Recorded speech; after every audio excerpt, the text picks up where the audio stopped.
আজ প্রধানমন্ত্রী নরেন্দ্র মোদীর সভা রয়েছে তাহিরপুরে, আর তার আগে মুর্শিদাবাদের রেজিনগরে বিভিন্ন জায়গায় পুলিশের বিরুদ্ধে বাধা দেওয়ার অভিযোগ।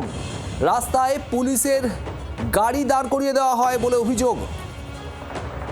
এই রাস্তার গাড়ি ঘোড়া বন্ধ করেছে পুলিশ তার নিজের জিপ দিয়ে। দেখুন কি অবস্থা, দেখুন কি অবস্থা। পুলিশের ড্রাইভার গাড়ি আমাদের ড্রাইভারকে দিয়ে সরিয়ে দিয়েছি। রাস্তা ফাঁকা, গোটা রাস্তা ফাঁকা। তাহিরপুর কলকাতা যাওয়ার জন্য গোটা রাস্তা ফাঁকা। এই রাস্তাটাকে পুলিশ তার জিপ দিয়ে এই রাস্তাটাকে বন্ধ করে রেখেছে। এই রাস্তাটাকে বন্ধ করে পাশের রাস্তাটাকে ওয়ান ওয়ে করে দিয়েছে। এই রাস্তা ফাঁকা থাকা সত্ত্বেও এই রাস্তার গাড়ি ঘোড়া বন্ধ করেছে পুলিশ তার নিজের জিপ দিয়ে। দেখুন কি অবস্থা, দেখুন কি অবস্থা। পুলিশের ড্রাইভার গাড়ি আমাদের ড্রাইভারকে দিয়ে সরিয়ে দিয়েছি। মুর্শিদাবাদের রেজিনগরের এই ছবি, যে ছবি এক্সক্লুসিভ দেখছেন আপনারা। অভিযোগ, এখানে একেবারে রাস্তার মাঝখানে পুলিশ তাদের গাড়ি দাঁড় করিয়ে পথ আটকাচ্ছে। সোমা মাইতি আমাদের প্রতিনিধি রয়েছেন আমাদের সঙ্গে। সোমা, ঠিক কি অভিযোগ? দেখো, বিজেপির পক্ষ থেকে অভিযোগ করা হয়েছে যে জাতীয় সড়কের ওপর রেজিনগর থেকে যাওয়ার পথে সেই সময় বিভিন্ন জায়গায় রাস্তা ওয়ান ওয়ে করে দেওয়া হয় এবং ফলে যানজট সৃষ্টি হয় এবং তারা যে সঠিক সময় তারা যাবেন ভেবেছেন সেই সময় তারা পৌঁছতে পারবেন না, এমন একটা অভিযোগ উঠে আসে। যদিও পুলিশের পক্ষ থেকে পাল্টা দাবি করা হয় যে জাতীয় সড়কে এভাবেই ওয়ান ওয়ে করে দেওয়া হয়, তার কারণ যেহেতু দুর্ঘটনা প্রবণ এলাকা বলেই পরিচিত রেজিনগরের বিভিন্ন জায়গা, ফলত ওয়ান ওয়ে এটা তাদের রুটিন কাজের মধ্যেই পড়ে। কিছুক্ষণ আগে পর্যন্ত বিজেপি সূত্রে যে খবর পাওয়া গেছে, এই মুহূর্তে যে গাড়িগুলি তাদের আটকে ছিল সেই গাড়িগুলি নির্দিষ্ট সভাস্থলের দিকে রওনা দিয়েছে। তবে তাদের পক্ষ থেকে অভিযোগ করা হয়েছে যে মুর্শিদাবাদের বিভিন্ন পয়েন্টে পুলিশি হয়রানি তাদের শিকার হতে হয়েছে। বিভিন্ন জায়গায় তাদের গাড়ি আটকে দেওয়ার চেষ্টা করা হয়েছে, যদিও তারা পুলিশের সঙ্গে কথা বলে মধ্যস্থতায় গাড়িগুলি তারা এই মুহূর্তে নিয়ে যেতে সক্ষম হয়েছে। তবে সব গাড়ি গেছে কিনা তাদের খোঁজে এখনো পর্যন্ত সেটা আসেনি। তারা খোঁজ চালাচ্ছেন, কোথাও যদি কোনো গাড়ি আটকে থাকে সেই চেষ্টা তারা করছেন। সোমা, তোমাকে ধন্যবাদ। আপনাদের আরো একবার দেখাবো ঠিক এই রেজিনগরে কি অভিযোগ করা হচ্ছে, পুলিশের কি ভূমিকা তা নিয়ে কি বলা হচ্ছে। এই রাস্তাটাকে বন্ধ করে রাস্তা কেন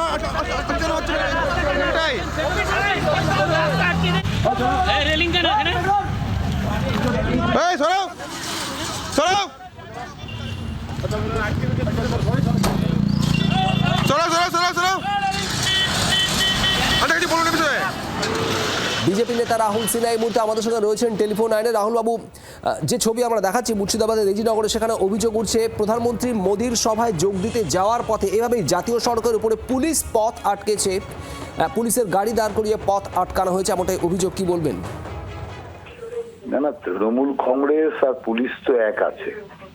ওই জন্য তৃণমূল কংগ্রেস যখন নিজেরা বাধা দেয় তখন ওরা ওদের পতাকা নিয়ে দেয়, আর যখন ওরা না দেয় ওদের পক্ষ হয়ে পুলিশ করে। অতএব আমি মনে করি যে প্রধানমন্ত্রীর মিটিং এ যাওয়া আটকানোর কোনো রাইট কারণেই। অতএব যদি কোনো পুলিশ এর সাথে যুক্ত থাকে অবিলম্বে তাদের বিরুদ্ধে কঠোর শাস্তিমূলক ব্যবস্থার দাবি জানাচ্ছে। ধন্যবাদ।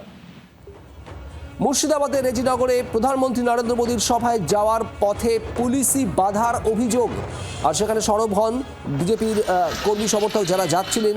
তাহিরপুরে যাওয়ার পথে রেজিনগরে জাতীয় সড়কের উপরে পুলিশের গাড়ি রাস্তার মাঝখানে দাঁড় করিয়ে রাস্তা ওয়ান ওয়ে করে তাদের পথ আটকানো হয়, দীর্ঘক্ষণ আটকে রাখা হয়, এমনটাই অভিযোগ।